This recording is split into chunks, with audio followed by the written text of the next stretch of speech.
Prosseguindo no estudo da hermenêutica, vamos para o item 6 do nosso material didático, que diz hermenêutica da letra.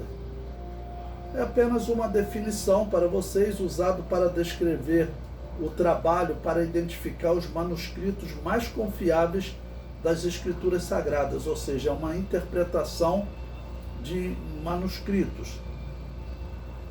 Hermenêutica do sentido, usada para descrever a busca pelo sentido do texto, o significado, a mensagem que existe no texto. Hermenêutica da perspectiva, usada para descrever a busca da visão de mundo que o autor bíblico possuía, né? Então, para conhecer a visão de mundo de um autor, o intérprete deve buscar a história de vida do autor. É muito comum quando você vai fazer uma resenha de um livro, né? Ou seja, vai fazer a interpretação de um texto de um livro, uma resenha crítica, você começa estudando a vida do autor, a vida acadêmica, né? Qual foi a formação dele, não só acadêmica, mas também, além da formação acadêmica, ele, por exemplo, se formou em qual corrente, uma corrente pentecostal, ou uma corrente tradicional, como uma igreja batista, tá bom? Ou se formou em alguma seita, né? Também.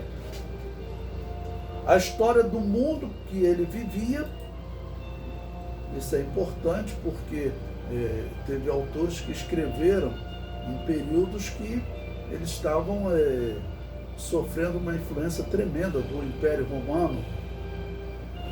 E aí isso vai influenciar a cultura do povo que vivia. Teve cristãos escrevendo em período em que a cultura, por exemplo, dominante era a cultura grega, ou a cultura romana também influenciava. Aí nós vamos entender que o apóstolo Paulo vai estar falando com a armadura de Deus. E as literaturas influentes na época também serão importantes para o entendimento dessa mensagem, né? Número 9, os maiores opositores da Bíblia. Não são aqueles que desprezam-na, são aqueles que buscam na Bíblia evidências para as suas ideias preconcebidas.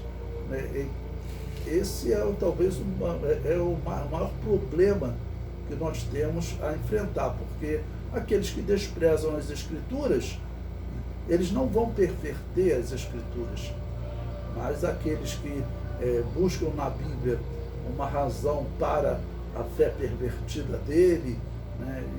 E a quantidade que nós encontramos no mundo é muito grande, então esses opositores são um grande problema. Número 10, hermenêutica e filosofia. O termo filosofia deriva de dois termos gregos, philos, que se traduz por amizade ou amigo, e logia, que se traduz por estudo ou doutrina. Logo, filosofia significa amigo do estudo ou amigo da doutrina. O propósito da filosofia é a busca por datação, local da escrita, retórica e linguística utilizada em um texto.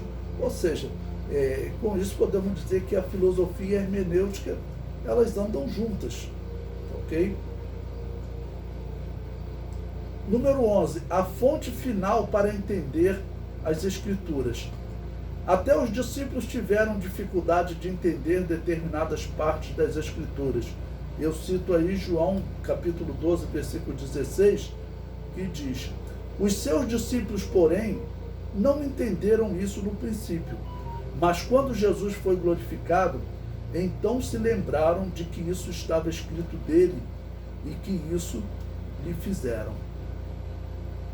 Lucas 9,45, mas eles não entendiam essa palavra que lhes era encoberta, para que a não compreendessem, e temiam interrogá-lo acerca dessa palavra. Então, a questão aqui deles não entenderem num determinado momento. E Marcos 9,32, mas eles não entendiam essa palavra e receavam interrogá-lo. Nesta obra vamos buscar conhecimento das regras hermenêuticas para a interpretação do texto, mas não abandonaremos a mensagem bíblica que nos ensina que a verdadeira interpretação vem do conhecimento de regras e direção do Espírito Santo. É claro que nós teremos questões na Bíblia Sagrada, somente ligadas ao futuro, e mais do que regras de interpretação, nós precisaremos da direção do Espírito Santo para interpretar. Lucas, capítulo 24, versículo 45, diz: então abriu-lhes o entendimento para compreenderem as Escrituras.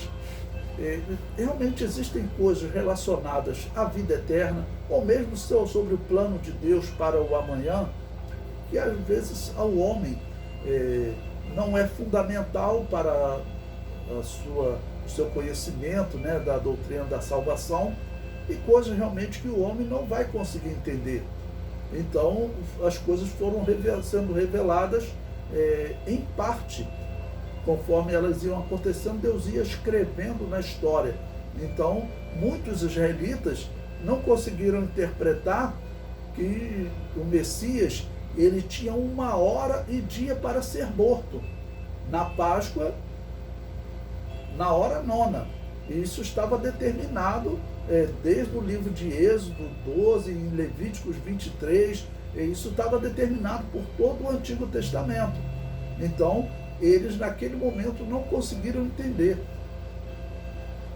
João capítulo 16, versículo 13 diz: mas quando vier aquele Espírito da verdade, ele vos guiará em toda a verdade, porque não falará de si mesmo, mas dirá tudo o que tiver ouvido e vos anunciará o que há de vir.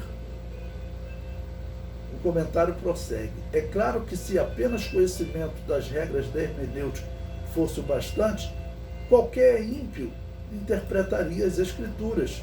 Né? Ninguém teria dúvida, ok? Porque existe pessoas não cristãs que até escreveram grandes obras sobre hermenêutica, sobre interpretação, que as pessoas que são especialistas em literatura, ok? Mas a Bíblia Sagrada se interpreta espiritualmente em primeiro lugar, com a ajuda do Espírito Santo. Ou seja, nós temos que conhecer o autor, o inspirador das Escrituras. Paulo deixa claro a Timóteo a ação do Espírito de Deus para ajudá-lo no entendimento das coisas espirituais. 2 Timóteo 2,7. Considera o que digo, porque o Senhor te dará entendimento em tudo. E aí eu cito como exemplo até o apóstolo Pedro, ele demorar a ter um entendimento sobre o judaísmo e os judeus e os gentios. O apóstolo Paulo tinha um entendimento tão claro sobre os gentios, e ele teve que repreender o apóstolo Pedro, porque o apóstolo Pedro, está lá na carta aos Gálatas, em algum momento ele ainda discriminava os gentios ou se afastava dos gentios, e o apóstolo Paulo era aquele que não via diferença nenhuma entre gentios e judeus. Eu digo até que existe uma diferença, por exemplo, como eu interpreto o sacerdote de Israel e como o apóstolo Paulo interpretava o sacerdote de Israel. O apóstolo Paulo foi levado diante do sacerdote, do Sinédrio, e ele demonstrou um respeito, chamando o sacerdote de príncipe. Já eu não teria esse respeito, eu teria respeito por ele como cidadão. Mas na minha interpretação de cristão, o tempo religioso daquele homem havia passado totalmente. Aquele homem não representava Deus na terra. E o apóstolo Paulo trata com respeito, e o apóstolo Paulo parece acreditar que ele de alguma maneira ainda representava Deus na terra. E nós sabemos como cristãos que ele já não representava Deus na terra em nada.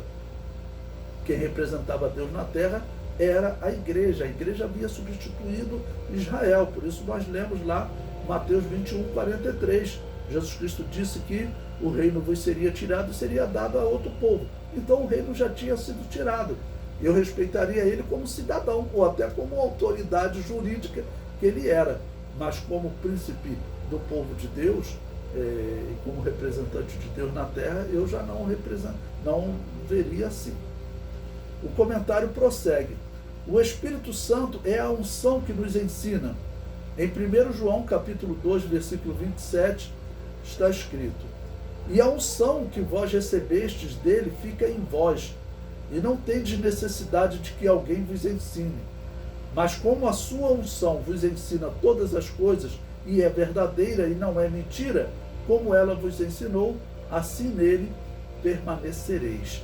Então são exemplos de textos falando claramente da influência do Espírito Santo, a unção do Espírito Santo ou a iluminação do Espírito Santo para nós entendermos as Escrituras, né?